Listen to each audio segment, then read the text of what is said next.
जय भीम मंडळी, कसे आहात तुम्ही? आय होप की तुम्ही सर्वच चांगले असताल. So welcome to my mini vlog. So मंडळी, इथे मी सकाळीच खाली उतरली होती फ्रेश वगैरे होऊन, काहीतरी सामानच घेण्यासाठी उतरली होती. बाबू आणि माझं इथे मस्ती चालू होती. बाबू रेडी झाला होता आणि मी आणि बाबू खालती चाललो होतो काहीतरी कामाने, म्हणजे असंच. मी, मम्मी, बाबू आम्ही लोक चाललो होतो CPSला. मग काय CPSला गेलो. थोडंसं CPSला आमचं काम चालू आहे आता, लास्ट एंडिंग आहे.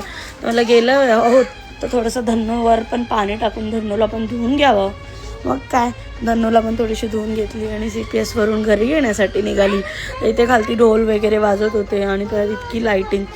फक्त आणि फक्त एकच रिझन होतं त्याचं, की गणपती येत आहे म्हणजे आला समजा, ते मागील गणपती असं काहीतरी म्हणतात. बट खरं तर मला असं वाटतं की या निर्जीव गोष्टींवर पैसा न वेस्ट करता तुम्ही कुठेतरी कोणत्या अनाथ आश्रममध्ये द्या, कोणत्या गरीब गरजूंना द्या. मी कोणाचे इमोशन्स किंवा ह्याच्यावर नाही खेळत आहे.